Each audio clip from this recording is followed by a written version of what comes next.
makikita natin na hindi sila nagtitipid sa kalidad ng materyales.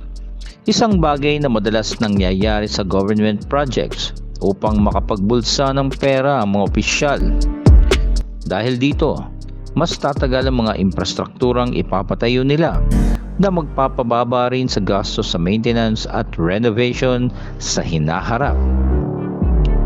Ika-4, magiging benchmark or standard para sa ibang contractors. Kapag nakita ng publiko na may isang organisasyon na kayang gawin ang mga proyekto ng mabilis, walang anomalya, at may mataas na kalidad, maaaring ma-pressure ang ibang contractors na sundan ng parehong standards. Magiging wake-up call ito sa industriya ng konstruksyon sa Pilipinas upang wakasan ang katiwalian at inefficiency.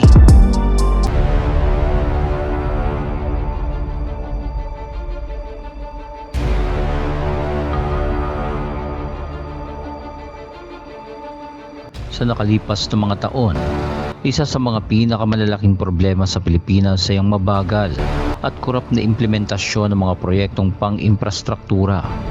Kadalasan, ang mga pampublikong proyekto tulad ng mga kalsada, tulay, pabahay, riles at pampublikong gusali ay nagtatagal ng maraming taon bago matapos, kung natatapos man, dahil sa bureaucracy, katiwalian at inefficiency ng mga pribadong contractors at gobyerno mismo. Ngunit paano kung ang mga key government infrastructure projects ay pagkakatiwala sa Iglesia ni Cristo sa pangunguna ng kanilang Construction and Engineering Department?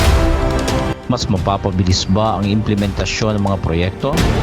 Mawawala ba ang katiwalian? Ano ang mangyayari sa iba pang private contractors? Magiging ginhawa ba ito sa bayan?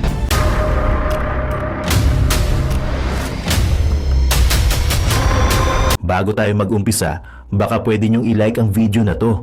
Malaking bagay ang like sa aming mga content creators. Maraming salamat po.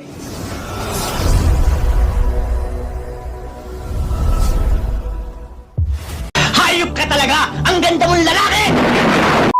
Eto mga kumare, napakaganda pag-usapan na rin, no? Palagay nyo mga babayan, no, ang mga Iglesia ni Cristo, ng mga engineers, no, na kayang gumawa ng mga flood control, ay payag ba kayo na sila na lang magtuloy ng flood control? Yung na-scam na flood control, pwede bang sila na magtuloy? Comment down below mga kumare. So yan ang pag-uusapan natin. Bago ang lahat mga kumare ko, isang like muna dyan. At kung hindi ka pa nakasubscribe kay Boy Sarsa, subscribe ka na. Alright mga kumare, shoutout ha. Nandiyan na ba kayo? So don't forget to like ha. So eto ang pag-uusapan natin mga kumare ko, mga kumpare ko gwapito. So napanood nyo yung preview. My goodness! Ito ang sinasabi ko. Laking sampal ito mga kababayan sa mga engineer, contractor, no? Ng DPWH, ng mga kampo ng mga demonyong kawatan, no? Ito mas maganda, no? Kayang-kaya naman ng mga engineers ng contractor ng Iglesia ni Cristo, no? Ang mga government projects. No, palagay nyo, ito i-recommend natin to kay BP Sara. Itong 2028 na ang kunin ng mga contractors is mga Iglesia ni Cristo. At nakita nyo naman kung paano sila gumawa, no, ng napakalulupit na mga kapilya. Lumindol, no? Kung ano pa man, hindi man lang naapektuhan yung mga bahay-sambahan ng Iglesia ni Cristo. Ang lupit. Shoutout po sa mga Iglesia ni Cristo dyan, mga kumare ko. Mga sir, no, meron tayong mga subscribers to na mga Iglesia ni Cristo. Shoutout, no. Pag-usapan naman natin ang galing ng mga engineers ng mga Iglesia ni Cristo. My goodness! Eto, mga kababayan, ito maganda. No? Kita nyo naman yung mga flood control na mga pinagagawa ng mga demonyong kawatan na kasabwat ng mga mastermind na star witness na na si Tamba. Ay ayun, nakatiwangwang mga kumare. At yung pondo hindi na maisole, no? Ay tinransfer na yata sa sa ibang bansa. Syempre, anuhin na kaagad yan mga kumare ko. Safe na kaagad nila. Syempre, ang hirap-hirap magnakaw tapos ibabalik na lang ng basta-basta, no? Ang hirap talaga. Samantalang ang tagal-tagal na ng hearing, alam na kung sino mastermind, bakit wala pa rin naghihimas ng rehas? Alam na ni Senator Marcoleta ang mastermind, kaso pinalitan siya ng Blue Ribbon eh. So nag-iimbestiga na lang siya, alam na kung sino talaga, kaso hindi na susuportahan ng mga demonyong mastermind. Hindi ba? Nako po. Ito mga kumare ko, ano mga komento nyo rito? Mamaya panoorin natin yung full video. At dito sa video na to, papakita talaga nila kung paano gumawa ng napakagandang bahay kapilya. Ganun yan Ganito kasi mga kumare ko, no? Pag ang isang bagay ay kinumpleto mo ayon doon sa plano, kung ilang bakal lang gagamitin dyan, kung 1,000,000 na bakal, 1,000,000 na bakal, hindi pwedeng magiging kukulangin ng 5 pirasong bakal. Kailangan susunod kung ano ang plano, kung ano ang nasusulat sa planong babasahin at yung gagawin, yun dapat. Hindi tulad ng mga ginawa nila Diskaya, ng mga kontraktor, ng mga pulpul, ng mga demonyong kampo ng demonyo, ay kinukulangan ng bakal, kinukulangan pa ng semento, kinukulangan pa ng graba. Hindi ba? Alam nyo kasi ang mga Iglesia ni Cristo, pagka tumarabaho muna yan ng isang proyekto, ipapaano muna nila yan, ipapanalangin, no? Ipapanalangin muna nila itong isang proyekto na matapos na naayon sa utos din ng Panginoon Diyos. Ganun yan. Ang isang kapilya, mga babayan, pagka inumpisahan yan, ipinapanalangin muna yan sa Panginoon, no? Inahandog muna yung kapurihan sa Panginoong Hesus Kristo at sa Panginoong Diyos. Ganun yan. Tanong, shoutout sa mga iglesia dyan. Di ba? Yan po yung yan ang katotohanan. Kaya kung ang Iglesia ni Cristo na mga engineers at kung ano pa man, yung mga engineer na kayang gumawa ng mga proyekto ng gobyerno, mas makakasigurado tayo na sila ang tatapos ng pinakamagagandang mga proyekto ng government, no? Tulad ng mga flood control, talagang yan, solid mga kumare ko. Pag sinabing ito, kung 100 kilometers na flood control, 100 kilometers na flood control pa rin yan. Hindi yan iiwanan na, hindi tapos kasi nakapanalangin sa Panginoon yan. May takot sila sa Panginoon at hindi mo yan malalagyan. Hindi tulad ng mga demonyong kawatan, mga kumare ko, ay hindi pa nga nagagawa ang flood control, pinaghahati-hatian na yung mga budget, di ba? Ganong ka mga kademonyo yung mga hinayupak at mga hindot na mga yan, di ba? Mga kumare. So, grabe, kita nyo naman, no, yung preview natin, no, di ba? Ang Iglesia ni Cristo, isa sa mapagkakatiwalaan about sa mga pondo kasi natatakot sila sa Panginoon. Meron kasi mga ibang Iglesia ni Cristo, nag-iiglesia-iglesyahan na lang din, susunod ng vlog natin yan. May pinapakalat itong mga demonyong mga tanso vlogger na meron daw umanong mga Iglesia ni Cristo na mga hindi na sumusunod sa pamahalaan. 'Di ba? Mga natauhan na. Sira ulo pala itong tanso vlogger na to gumagawa kayo ng kwento, sisiraan nyo pang Iglesia ni Cristo. Bakit yung sinasabi nagko-comment sa'yo, nagbabalita sa'yo, sigurado ka ba na Iglesia ni Cristo yan na nababasa mo lang sa mga vlog mo na sabi Iglesia daw sila ni Cristo? Siyempre, sisiraan ng Iglesia ni Cristo. Hindi ba? Kaya kung ikaw magbablog ka, sasabihin mo, yung mga Iglesia ni Cristo, tumitiwalag na, nagsalita na, ayaw na sa pamahalaan, hindi Iglesia ni Cristo yan, tanga ka bang bakla ka?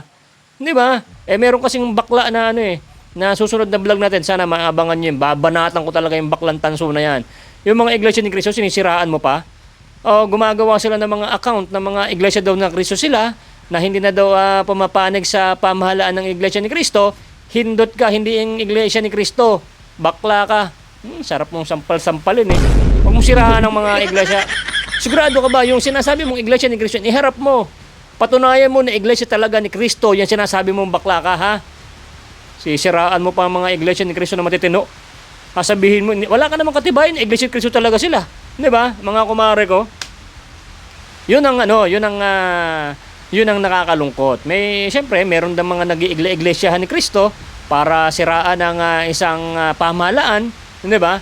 Pero siyempre, mas marami po ang totoong Iglesia ni Cristo. Yung iba kasi gumagawa ng iglesia kami pero hindi naman pala, para siraan lang pala o galit lang pala sa Iglesia ni Cristo. Pero pagka hinanapan mo ng resibo na iglesia ba talaga sila, hindi naman pala. Mga tiwalag naman pala yung iba kasi gumawa ng katarantaduhan. Yun! Balik tayo dito sa ating nire-reactionan mga kumare ko. Mamaya sabay-sabay tayong panoorin yung full video kaya Boss Ingo, no? Paki-subscribe siya. Makikita nyo naman makikinood tayo kay Boss Ingo mamaya. At ang ganda nito. napakaganda ng recommendation. Ay, recommendation namin mga sir na ang Iglesia ni Cristo, no? Kumuha kayo ng mga kontraktor. Susunod mga kontraktor ng Iglesia ni Cristo. Baka kaya naman natin na mga Iglesia ni Cristo na kayo naman ay makipag-bidding. Kaso, hindi siguro kayo mananalo sa mga demonyong kawatan kasi pag kayo ang nagpasok diyan ng pasensya na kayo, umuulan mga kumare nagpasok kayo ng bidding diyan, baka hindi kayo manalo kasi hindi naman kayo maglalagay sa mga kongristang mga mga buhaya. So ibig sabihin niyan mga kumare ko, hindi mananalo itong mga Iglesia ni Cristo pag nakipag-bidding sila. Kasi hindi rin sila ang pipiliin kasi hindi sila magbibigay ng kickback. Paktay na, oo nga pala mga sir. Masakit sa bangs. 'Di ba mga kumare ko? Hindi rin mapipili ang Iglesia ni Cristo na sila ang manalo sa mga proyekto kasi hihintayin ng mga demonyong kawatan yung kickback na dapat mapag-usapan para ma-award ko sa mga Iglesia ni Cristo ng mga kontraktor, no? Ay magbigay kayo ng kickback hindi ganoon ang Iglesia ni Cristo, wala.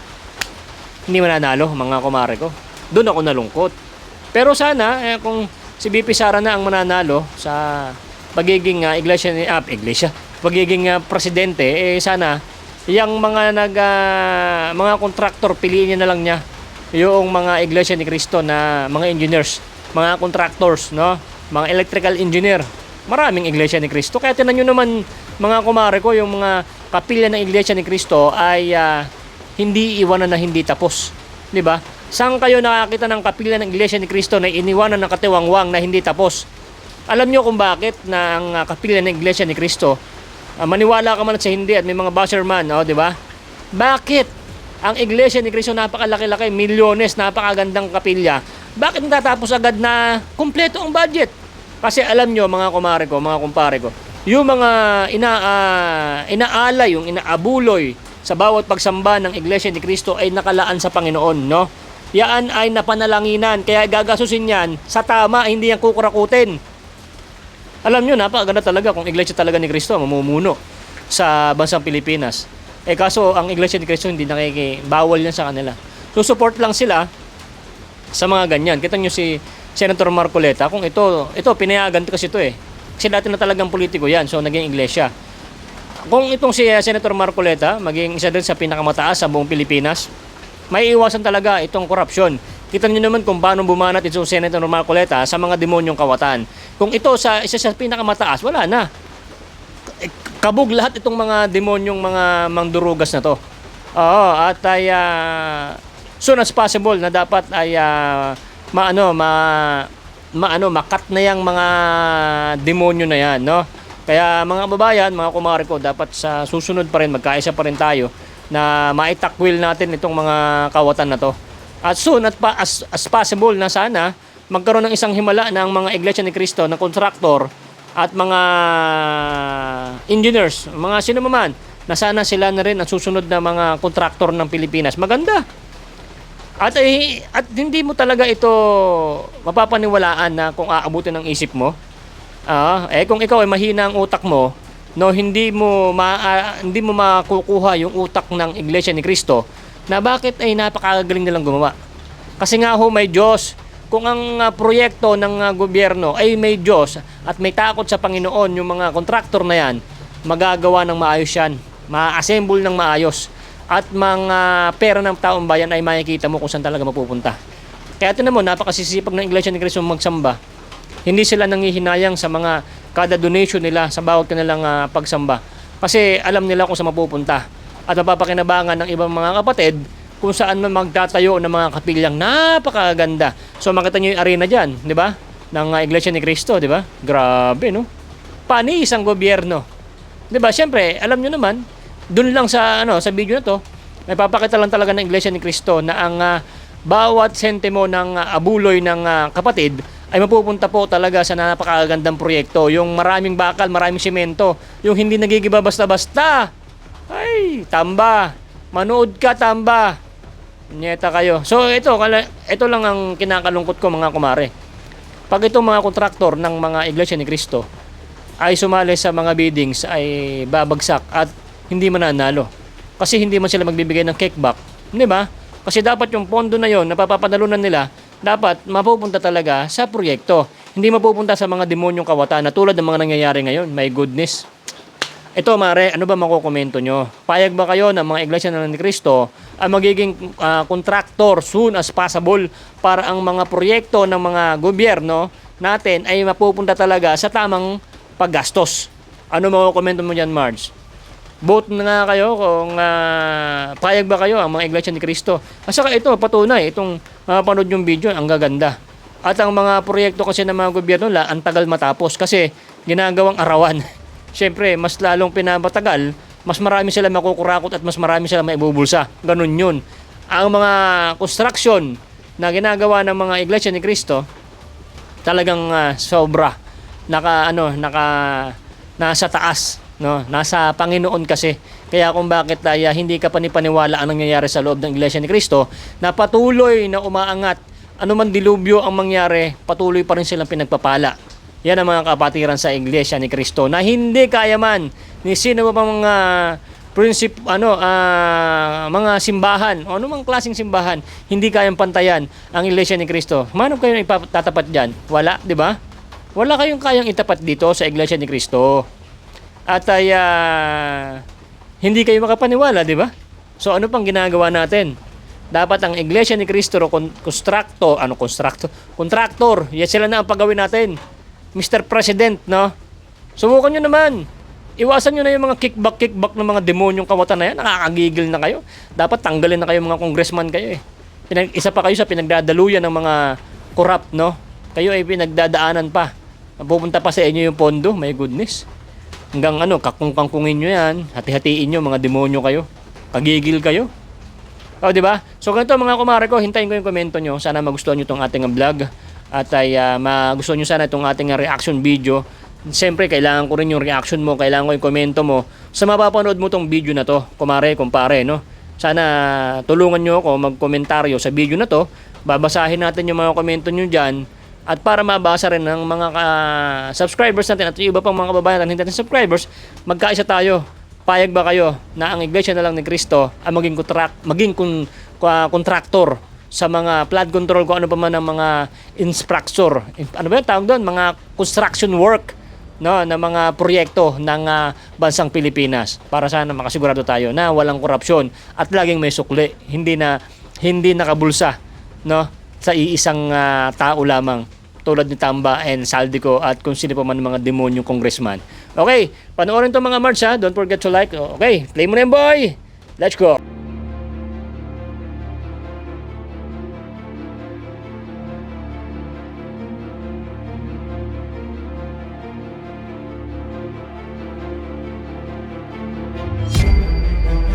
Walang duda na ang Iglesia ni Cristo ay may napatunayan ng track record sa pagpapagawa ng malalaking infrastruktura ng mabilis, matibay, at walang bahid ng katiwalian.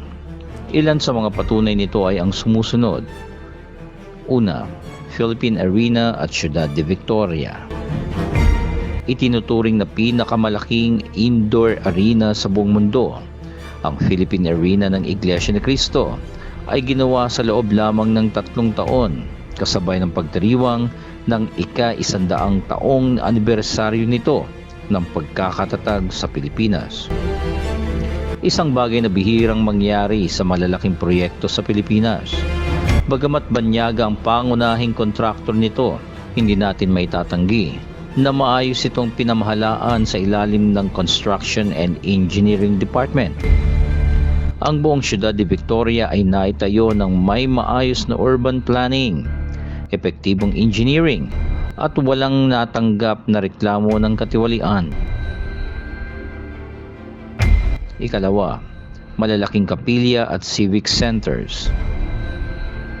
Ang Iglesia ni Cristo ay kilala sa mataas na kalidad ng kanilang mga kapilya na kahit nasa malalayang lugar ay naipapatayo ng mabilis at sistematiko. Mula sa disenyo, engineering, and construction management ay maayos ang kanilang sistema. Isang bagay na madalas kulang o wala sa pamahalaan. Sound silly mga kababayan, but reality strikes 1,000 times. Ika nga. Ikatlo, tingap sa mamamayan at emergency relief operations. Sa panahon ng sakuna, ang Iglesia ni Cristo ay may kakayahang magtayo ng temporary shelters at relief operations ng mabilis at organisado. Ang kakayahan nilang ito ay maaaring magamit sa mas malaking saklaw kung sila ang hahawak ng mga proyektong pang-imprastruktura ng gobyerno. Dahil dito makikita natin kung ang gobyerno ay ipagkakatiwala sa INC Construction and Engineering ang mga pangunahing proyekto. Maaaring mas mabilis at mas efficient ang implementasyon ng mga ito.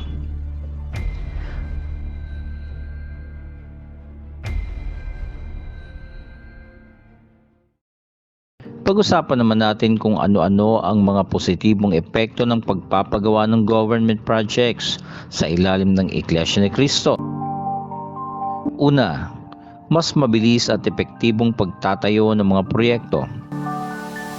Dahil sa disiplina at maayos na sistema ng INC, mas mabilis nilang matatapos sa mga infrastructure projects kumpara sa mga pribadong contractors na madalas may delays at cost overruns. Ikalawa, walang bahid ng katiwalian. Isa sa pinakamalaking problema sa gobyerno ay ang kickback system, kung saan nagkakaroon ng overpricing at ghost projects. Sa ilalim ng Iglesia ni Cristo, masisigurong transparent ang pondo at walang anomalya sa bidding at procurement process. Ikatlo, matibay at pangmatagalang infrastruktura. Kung pagbabasehan ang kalidad ng mga gusali ng Iglesia ni Cristo, makikita natin na hindi sila nagtitipid sa kalidad ng materyales. Isang bagay na madalas nangyayari sa government projects upang makapagbulsa ng pera ang mga opisyal. Dahil dito, mas tatagal ang mga infrastrukturang ipapatayo nila na magpapababa rin sa gastos sa maintenance at renovation sa hinaharap. Ika-apat, magiging benchmark or standard para sa ibang contractors. Kapag nakita ng publiko na may isang organisasyon na kayang gawin ang mga proyekto ng mabilis, walang anomalya, at may mataas na kalidad, maaaring ma-pressure ang ibang contractors na sundan ng parehong standards. Magiging wake-up call ito sa industriya ng konstruksyon sa Pilipinas upang wakasan ang katiwalian at inefficiency.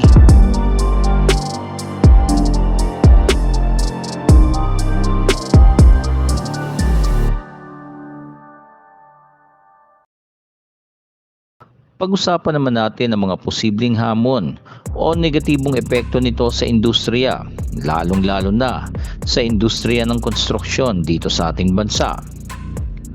Una, ano ang mangyayari sa ibang private contractors?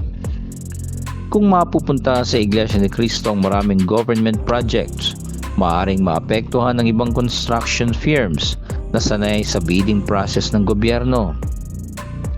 Posibleng magkaroon ng reklamo mula sa ibang kumpanya na nagsasabing hindi patas ang kompetisyon. Bagamat may reputasyon ng Iglesia ni Cristo sa pagiging epektibo, maaari itong magdulot ng monopoly concern kung sila lamang ang tatanggap ng lahat ng proyekto ng pamahalaan.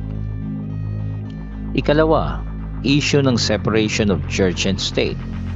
Bagamat ang Iglesia ni Cristo ay kilala sa kanilang husay sa pagtatayo ng mga infrastruktura, may mga nagsasabing hindi dapat ibigay sa isang religious organization ang mga ganitong klase ng proyekto upang maiwasan ang conflict of interest. Ang solusyon dito ay gawing independent contractor ang Iglesia ni Cristo Construction and Engineering at panatilihing neutral ang kanilang papel sa mga proyekto. Ikatlo, paano ang regulatory oversight? Kailangan pa rin tiyakin ng gobyerno na kahit Iglesia ni Cristo ang mangunguna sa construction, may sapat na transparency, auditing, at accountability ang proseso. Dapat ding tiyakin na hindi ito magagamit sa politika at pananagutin kung sakaling may pagkukulang o aberya sa mga gawa. So ito naman ang ating tanong, kaginhawaan o problema? Kung susuriin natin ang mga argumento, mas marami ang benepisyo kaysa sa posibleng issue kung ipapagawa sa Iglesia ni Cristo Construction and Engineering Department ang mga key government infrastructure projects. Sa positibong pananaw, makikita natin na mas mabilis, mas mura, at mas matibay ang mga proyektong pang-imprastruktura kung INC ang mangunguna rito. Ang track record ng Iglesia ni Cristo sa pagtatayo ng mga dekalidad na gusaling sambahan, religious and civic centers ay patunay na kaya nilang gawin ang mga proyektong ito nang walang katiwalian at delays. Ngunit sa kabilang banda, kailangan tiyakin na hindi ito magdudulot ng monopoly at conflict of interest sa pagitan ng gobyerno at isang religious organization. Dapat mapanatiling patas ang sistema ng bidding at regulatory oversight upang mapanatili ang transparency. Kung ang layunin ng gobyerno ay kaunlaran, efficiency sa pamamahala, at pag-aalis ng katiwalian sa infrastruktura, maaring ang Iglesia ni Cristo ang isa sa pinakamahusay at pinakawais na solusyon para sa matagal ng problemang ito sa ating bansa.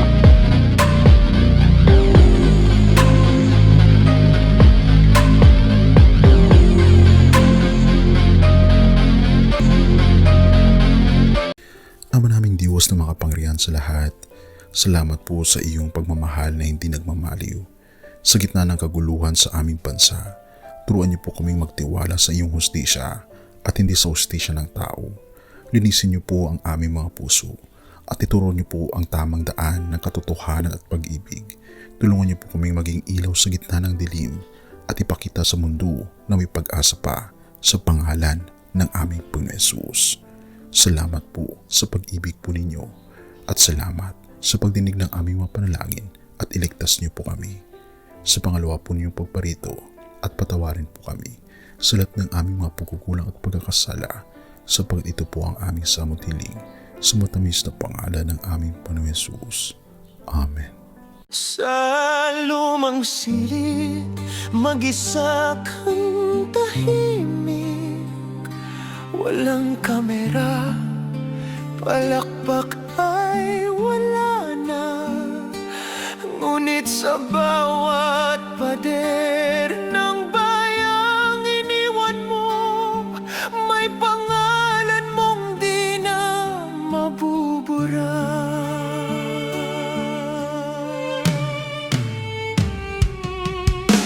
Minsan kang naging balikat ng mahihina, kalaban ng takot, kakampi ng masa. Di mo man laging nasabi ang tama, pinili mong ipaglaban ang madla. Hindi ka sakdal gaya naming lahat, pero tumindi ka nang walang pag-atras. At ngayong pagod ka na, tatay, kami naman ang sasalo ng bawat bigat.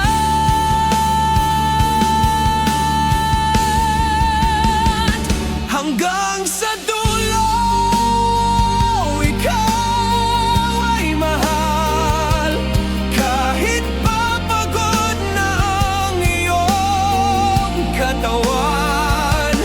Tatay, salamat sa iyong paglaban. Ngayon,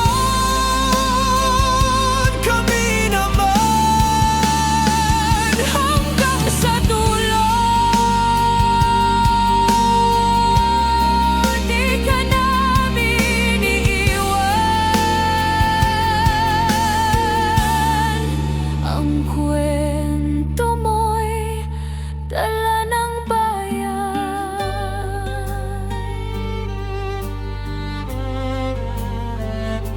Tahimik ka na sa mga batikos. Wala nang tugon, wala nang galit, pero sa mata ng mga maralita,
At yun na nga mga kababayan, ano na ang masasabi mo? Kung mayroon kayong hinaing at komento patungkol sa balitang ito, please comment down below. Pag-uusapan natin yan sa comment section. At kung nagustuhan nyo ang video, ay huwag kalimutang mag-like at i-share na din para mas marami pang makaalam at umabot ito sa marami sa ating mga kababayan. Maraming salamat po. Mabuti pa ang sardinas, may label. Eh tayo, wala. Oo nga pala. Nay, ito na yung bayad ko sa isa, ano? O, kunin mo yung isa. Isa muna, iyan, no? Tapos, isa pa, di ba? 4 dapat na sardinas, eh. Yan. 3 na. Pang-4 na sardinas.